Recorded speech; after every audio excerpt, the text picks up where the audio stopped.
कुंदवाडीतील श्री दत्त कनिष्ठ महाविद्यालय येथे आंतरराष्ट्रीय योग दिन मोठ्या उत्साहात व प्रेरणादायी वातावरणात साजरा करण्यात आला। विद्यार्थ्यांमध्ये योगाबद्दल जागरूकता निर्माण करणे, निरोगी जीवनशैलीचा स्वीकार करण्यास प्रोत्साहन देणे आणि शारीरिक व मानसिक आरोग्याचे महत्त्व पटवून देणे हा कार्यक्रमाचा मुख्य उद्देश होता। कार्यक्रमाच्या प्रारंभी महाविद्यालयाचे प्राचार्य आर.जे. पाटील यांनी उपस्थित योग प्रशिक्षक, विद्यार्थी, पालक, शिक्षक, शिक्षकेतर कर्मचारी यांचं स्वागत केलं।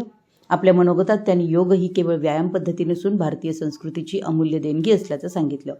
नियमित योगाभ्यासामुळे शरीर सुदृढ, मन शांत, बुद्धी एकाग्र आणि व्यक्तिमत्व सर्वांगीण विकसित होते। विद्यार्थ्यांनी दैनंदिन जीवनात योगाचा समावेश करून निरोगी जीवनशैली अंगीकारावी असं आवाहन त्यांनी केलं। यावेळी प्रमुख मार्गदर्शक म्हणून उपस्थित असलेले योग प्रशिक्षक सुरेश दीपण्णावर यांनी योगाचं महत्त्व, योगाभ्यासाचे वैज्ञानिक फायदे तसेच निरोगी जीवनासाठी योगाची आवश्यकता याविषयी सविस्तर मार्गदर्शन केलं।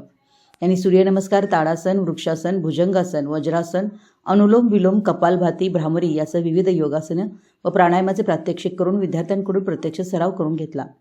नियमित योगामुळे तणाव कमी होतो, रोगप्रतिकारक शक्ती वाढते, शारीरिक लवचिकता सुधारते तसेच मानसिक स्थैर्य प्राप्त होते असं त्यांनी सांगितलं। कार्यक्रमात विद्यार्थ्यांनी उत्स्फूर्त सहभाग नोंदवून योगासनं व प्राणायामाचा सराव केला।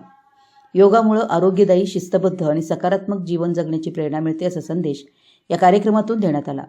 या कार्यक्रमास महाविद्यालयातील विद्यार्थी, पालक, शिक्षक, शिक्षकेतर कर्मचारी मोठ्या संख्येने उपस्थित होते। सर्वांच्या सक्रिय सहभागामुळे कार्यक्रम अत्यंत यशस्वी व उत्साहपूर्ण वातावरणात संपन्न झाला।